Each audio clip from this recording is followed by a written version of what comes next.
Wakil Wali Kota Samarinda selaku pembina upacara memasuki lapangan upacara. Barisan disiapkan.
Mengheningkan cipta mulai.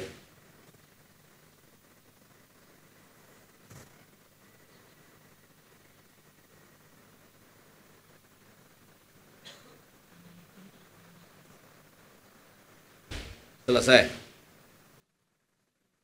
Sambutan Menteri Dalam Negeri pada peringatan Hari Otonomi Daerah ke-29 tahun 2025. Assalamualaikum warahmatullahi wabarakatuh. Salam sejahtera untuk kita semua. Om Swastiastu, Namo Buddhaya, salam kebajikan.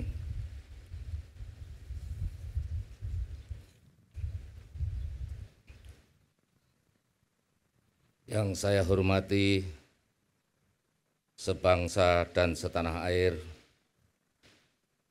unsur Forkopimda Kota Samarinda, Sekretaris Daerah Kota Samarinda, para asisten Sekretaris Daerah Kota Samarinda, Kepala Perangkat Daerah di lingkungan pemerintah daerah Kota Samarinda,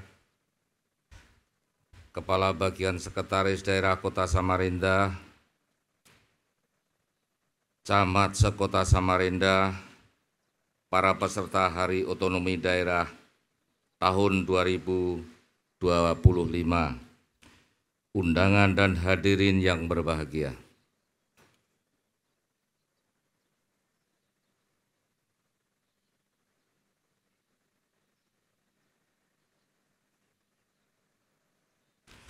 Marilah kita panjatkan puji syukur kehadirat Allah Subhanahu wa Ta'ala, Tuhan yang Maha Esa, karena berkat rahmat dan hidayahnya lah pada hari ini kita dapat hadir pada acara peringatan Hari Otonomi Daerah ke-29 tahun 2025 dalam keadaan sehat walafiat. Melalui momentum yang berbahagia ini, perkenankan saya menyampaikan salam sekaligus apresiasi kepada seluruh jajaran pemerintah daerah, para tokoh masyarakat, akademi, insan pers, serta seluruh elemen bangsa yang telah berkontribusi nyata dalam menyukseskan pelaksanaan otonomi daerah di Indonesia. Semangat kolaborasi dan partisipasi aktif dari berbagai pihak inilah yang menjadi pilar utama dalam memperkuat tata kelola pemerintah daerah yang responsif transparan, dan akuntabel. Hadirin yang saya hormati, pada beberapa kesempatan saya telah menegaskan bahwa Indonesia adalah negara besar, bukan hanya dari segi luas wilayah dan jumlah penduduk, melainkan juga dari keragaman budaya, sumber daya alam, dan potensi daerah. Namun, kehebatan ini tidak akan banyak berarti jika tidak dibarengi dengan sinergi dan kolaborasi yang solid antara tingkatan pemerintah. Maka dari itu, sinergi pusat dan daerah merupakan sebuah keharusan untuk mencapai cita-cita bangsa sebagaimana yang telah dituangkan dalam konstitusi kita.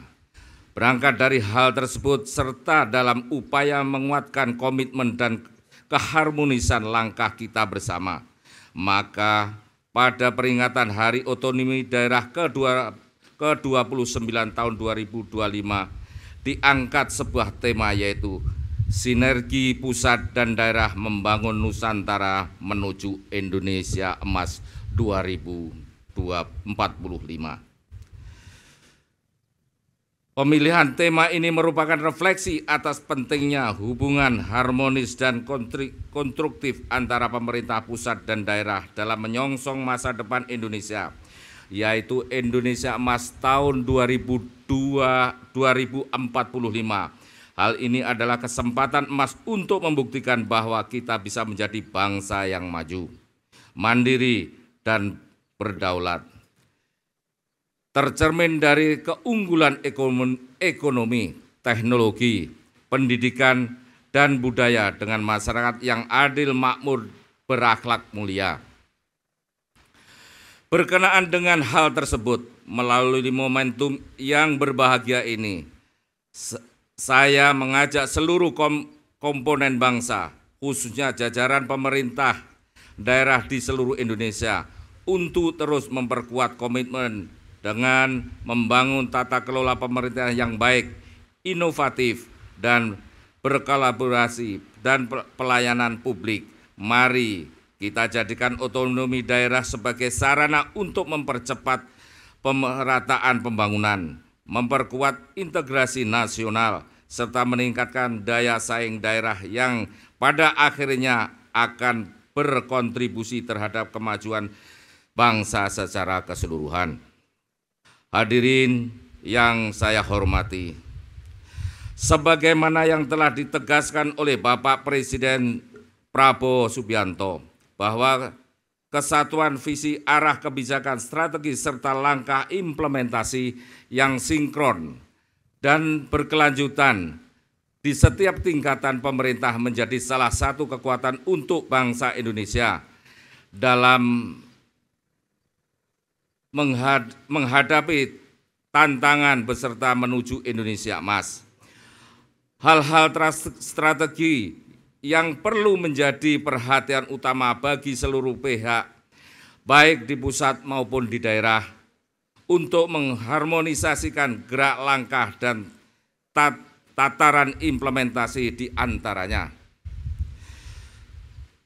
1. Ucapan mewujudkan swasembada pangan di antara dengan menguatkan regulasi, dukungan anggaran, dan teknologi yang diiringi dengan penguatan sumber daya manusia, petani, akses distribusi, pemasaran, serta mengoptimalisasi lahan pertanian. Upaya mewujudkan swasembada energi melalui optimalisasi sumber daya domestik, diversifikasi energi efisien, dan dukungan kebijakan. Dengan upaya tersebut memberikan pengaruh signifikan dalam mengurangi impor energi serta memperkuat ketahanan nasional yang mendukung pembangunan berkelanjutan. pengelolaan sumber daya air di antara melalui peningkatan infrastruktur, pengembangan teknologi inovasi, penegakan hukum, serta menyiapkan perangkat kebijakan yang signifikan.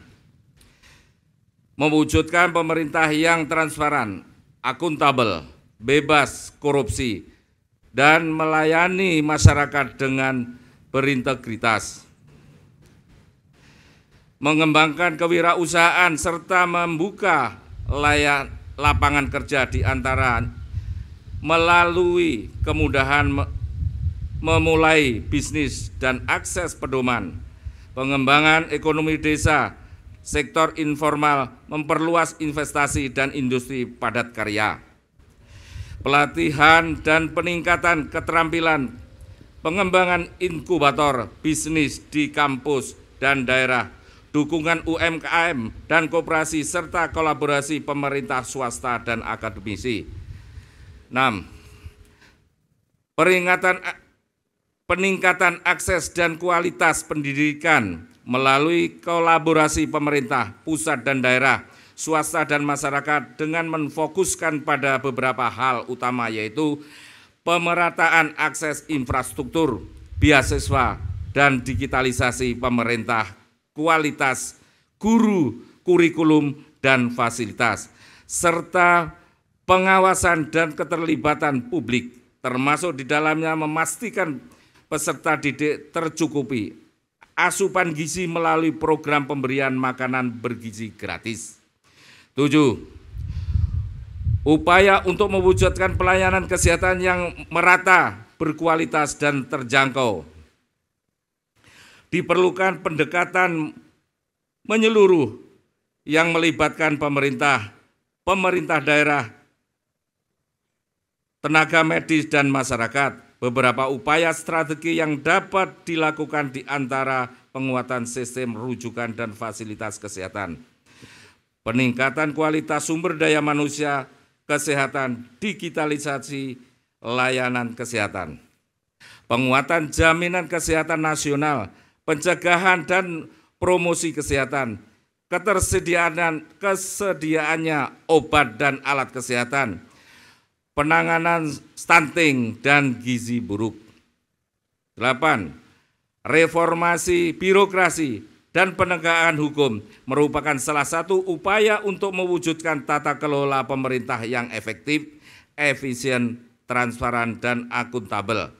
Untuk melangkah reformasi birokrasi dapat diawali dengan penyederhanaan struktur dan prosedur, meningkatkan kualitas sumber daya aparatur, penguatan akuntabilitas di antara melalui penerapan e-government untuk transparansi pengelolaan anggaran, penguatan sistem pengawasan internal, dan pengembangan kanal pengaduan masyarakat yang terintegrasi. Hadirin yang saya hormati, tantangan dalam penyelenggaraan pemerintah dan pembangunan kota yang kita hadapi tidak mudah.